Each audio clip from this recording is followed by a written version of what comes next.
Agora a gente vai construir alguns sólidos de revolução. Para isso a gente pode fazer o seguinte, a gente pode criar um ponto, usando o campo de entrada, coordenadas 1, 2, 3, por exemplo. Criar uma reta, passa pela origem e pelo ponto. Eu posso virar um pouco aqui. Posso criar um ponto nessa reta, um segmento com extremos nos dois pontos.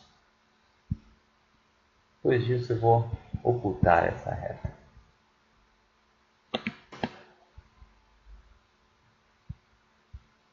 Então agora a gente só tem um segmento aqui. Ok?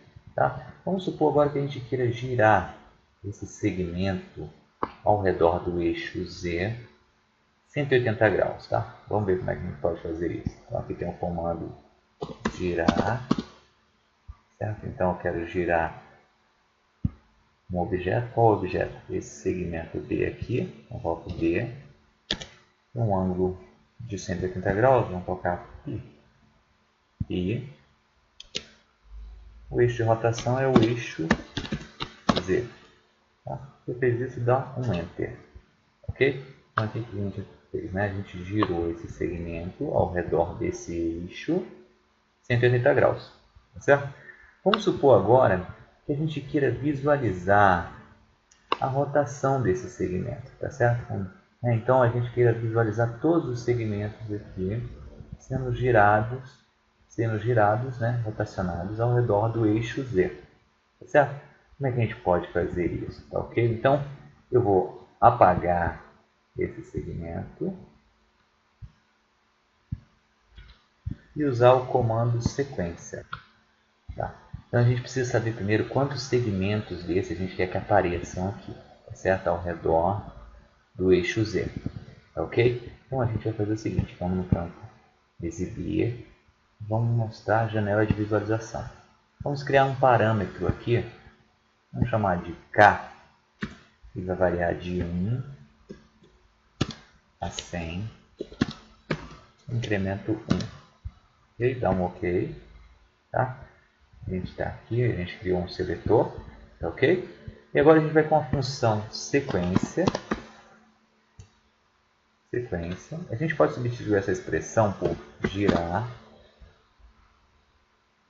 objeto. Tá? O objeto que eu quero girar é o D. Por um ângulo, a gente vai fazer o seguinte. A gente vai colocar I vezes 2 π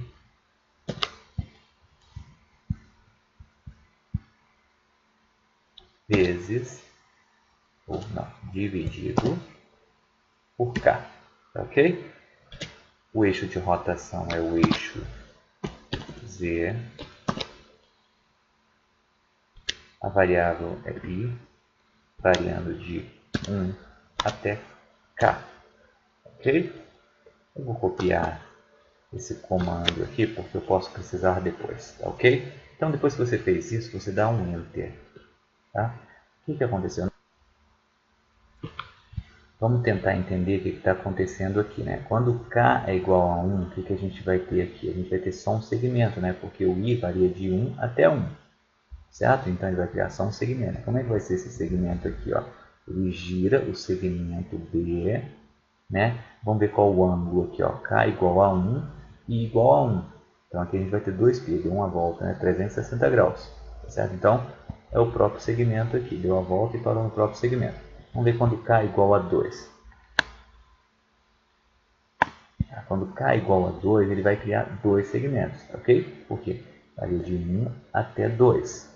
Tá certo? Então, quando I igual a 1, a gente vai ter 2π sobre 2. Então, vai ficar o ângulo π. Então, o primeiro segmento deu uma volta de 180 graus. Certo? Quando KI igual a 2, o que a gente vai ter aqui? 2 vezes 2π dividido por 2, que K é igual a 2. Tá certo? Vai ser 2π. Certo? Então, ele criou dois segmentos. Um que deu uma volta de 180 graus e outro que deu uma volta de 360 graus. Tá ok? E aí, por aí vai. Tá ok? Olha como é que você pode observando aqui. Ó. Então, vamos criando mais segmentos, tá ok? mas até a gente ter aqui uma visualização desse sólido de revolução aqui. Tá certo? O que é esse sólido de revolução aqui? O que a gente pode perceber, né? Tá vendo? Um tronco do cone, não é isso? Então, ó, a gente pode também tentar visualizar o que acontece quando a gente movimenta aqui esse ponto, tá certo? Ó, que sólido que a gente tem quando está aqui na origem, certo? A gente puxa um pouco mais aqui, pode ver, né? Então aqui, ó, pode visualizar, tá certo? Então, isso aqui é uma forma de a gente poder trabalhar com sólidos de revolução, tá ok? Vamos ver um outro exemplo de sólido de revolução aqui. Então agora a gente vai criar um outro sólido de revolução, tá? Para isso a gente vai criar alguns pontos com coordenadas 0, 0, 1, Enter. Depois um outro ponto com coordenadas 1, 0, 0, dá um Enter. E outro ponto com coordenadas 1, 0, 2. Ok? Pode girar aqui para visualizar melhor. E agora a gente vai fazer o seguinte, a gente vai criar um triângulo aqui, um polígono, ok? Com extremos, vértices nesses pontos. Ok? E agora o que a gente quer? Ó, veja que esse triângulo aqui é um triângulo que... Como é que ele é esse triângulo? Né? Ó, ele é um triângulo isósceles, né? Vejam aqui que a gente tem o seguinte. Esse segmento aqui é mede 2, tá certo? Essa medida aqui é a altura igual a 1, ok? A gente vai fazer o seguinte, a gente vai rotacionar, vamos imaginar o que acontece se a gente rotacionar esse triângulo aqui ao redor do eixo Y 360 graus, tá certo? Vamos tentar ver aqui, a gente vai novamente com o comando sequência, a gente pode escrever girar, qual o objeto? É o polígono, né? Polígono 1, tá? Então, polo 1, o ângulo é I vezes 2π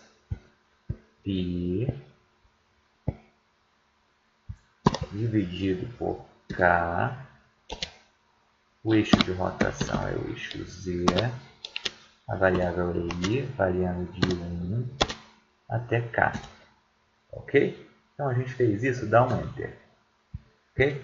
Olha só o que a gente tem aqui, né? Que sólido é esse que a gente fez, certo? Vamos diminuir um pouquinho aqui K. A gente pode fazer o seguinte para diminuir, cai com a ferramenta mover. Com a ferramenta mover, a gente consegue diminuir esse seletor, não é isso? Ó. Vamos ocultar aqui esse eixo, tá ok? A gente pode fazer o seguinte, clica com o botão direito, certo? E a gente pode rotacionar aqui para poder enxergar melhor esse sólido, certo? Vamos diminuir um pouco, a gente pode fechar aqui para aumentar um pouco o nosso espaço. A gente vai diminuir aqui, tá? E vamos novamente diminuir o K. Vamos tentar visualizar que sólido é esse que foi gerado, tá ok? Tá certo? Esse sólido, alguns chamam de anticlépsida, outros chamam de anticlepsidra, tá ok? Ele é muito importante para a dedução de uma fórmula do volume da esfera,